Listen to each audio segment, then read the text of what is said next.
the sequester is automatic. The law has been passed. It's going to happen unless other action is taken. Question for either of you. Ms. Headrick, you'll go first, I guess.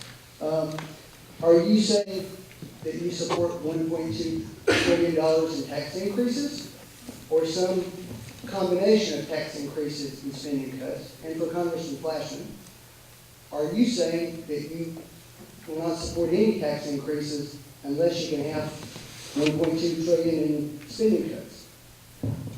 I support a combination of cuts and increases, and you have to look long and hard for those cuts. As you know, we are still in Afghanistan. We are still spending an outrageous amount of money in our military activities around the world, and those need to be reduced. Our military has told us over and over again that they want a smaller, smarter military with more special ops. Let's listen to them instead of doing what my opponent did, was to say, let's cut these discretionary programs and give more money to the Defense Department than they wanted, while the generals say, no, we don't need that money.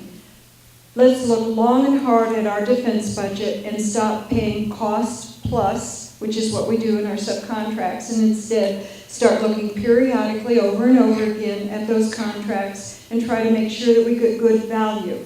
We have heard a discussion of what really amounts to Greek, Portuguese, Italian, Spanish austerity. The United States has not implemented an austerity program, and we have not been hit as hard by this recession as those countries that have implemented the austerity programs. There is a difference between being frugal and following an austerity program. We need to be frugal, we need to tax fairly, we need to reduce some spending, we need to increase some taxation, and we need to get a better balance. We are not going to balance our budget quickly. We are coming out of a great recession.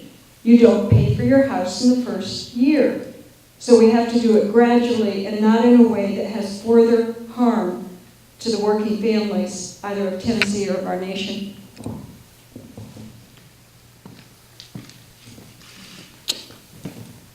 As most of you all know, I am the city congressman, and when I had the opportunity to vote for or against the sequester, I voted against it.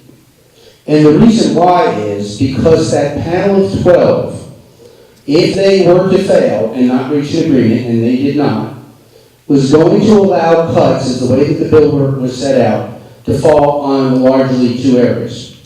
Two areas where I feel we could not sustain cuts. The first was defense.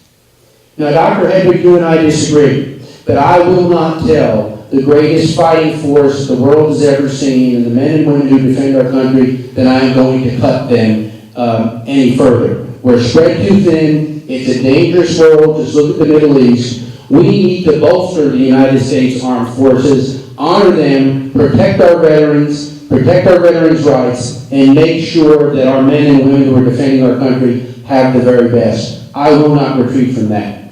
The other area was Medicare that was going to take cuts in this bill. And as we know, Medicare left by itself, under CEO figures, not Republican or Democratic figures, will go bankrupt within 9 to 13 years. So we need to reform Medicare, not cut Medicare. My solution to this is look for cuts elsewhere. There is so much waste, fraud, and abuse in the federal budget. I have seen dollars squandered away by federal agencies that make me sick every day. These are borrowed dollars. These are not even tax dollars. These are borrowed dollars. How much more time do I have? 15 seconds. I'll say the story for y'all about what I actually saw in the congressional committee, and $500 million just frittered away like it was nothing because the federal agency didn't do its job. I was outraged. You should be outraged. It's not a taxing situation. It's a spending problem we have in America. And I promise to fight that spending problem every day I'm there.